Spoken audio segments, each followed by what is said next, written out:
Halo, nama saya Kesha. Kali ini saya akan menjelaskan tentang flu Spanyol. Flu Spanyol termasuk epidemi flu tahun 1918 yang dikenal sebagai flu terbesar di daerah Spanyol. Pandemi ini termasuk terburuk dalam sejarah global karena memusatkan kematian yang tertinggi dalam waktu singkat.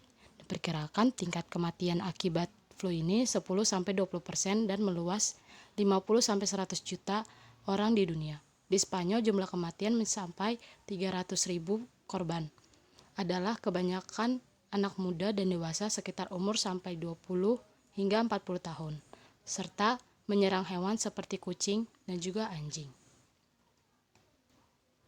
Flu ini menyebar pada akhir Perang Dunia Pertama. Banyak negara yang menyembunyikan pandemi ini, tetapi di Spanyol mereka bersikap netral dan melaporkan perkembangan kasus ini. Penyakit ini hanya mengenai daerah Spanyol. Inilah sebabnya mengapa penyakit ini dikenal di seluruh dunia sebagai flu Spanyol. Pada tahun 1917, penyakit ini sudah menyerang 14 kamp militer. Dan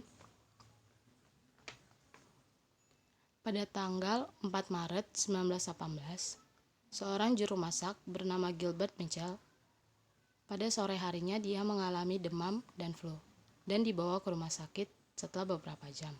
Setelah dia dibawa ke rumah sakit, ada lebih dari 100 pasien dalam perawatan, jadi mereka harus mengatasinya. Gejala dari flu ini adalah seperti demam tinggi, sakit telinga, kelelahan tubuh, diare, sesekali muntah, sulit bernafas, dan juga mimisan. Sebagian besar orang meninggal akibat hasil dari pneumonia sekunder karena antibiotik tidak tersedia lagi. Namun,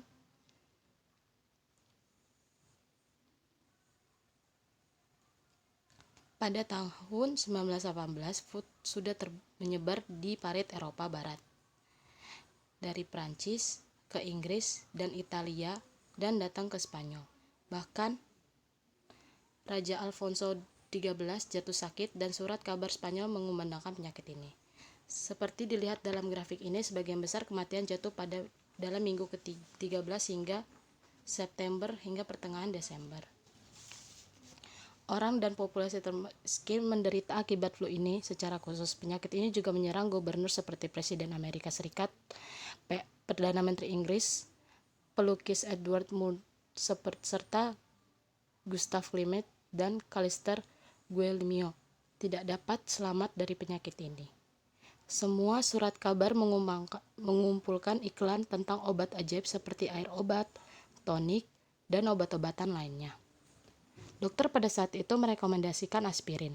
Kina disiapkan dengan arsenik, minyak kapur barus atau minyak jarak, dan beberapa yang mendorong orang untuk merokok berpikir bahwa menghirup asap dapat membunuh kuman itu. Beberapa publikasi medis berusaha menanggapi penyebab epidemi dan melaporkan perkembangannya dan konsekuensinya. Ilmuwan Italia, Profesor Saccone, mengklaim telah mengisolasi kuman penyebab penyakit, tetapi waktu pembuktian itu tidak benar. Akibat virus ini menyebabkan flu Spanyol tidak ditemukan obatnya hingga 1943, dan urutan genetiknya tidak ditemukan hingga 2005. Setiap hari surat kabar Spanyol mengangkat pentingnya pendidikan higienis dan bagaimana tugas ini dilakukan di Jerman dari sekolah-sekolah dan mimbar yang mengakibatkan flu sebelum perang menjadi terendah di seluruh dunia.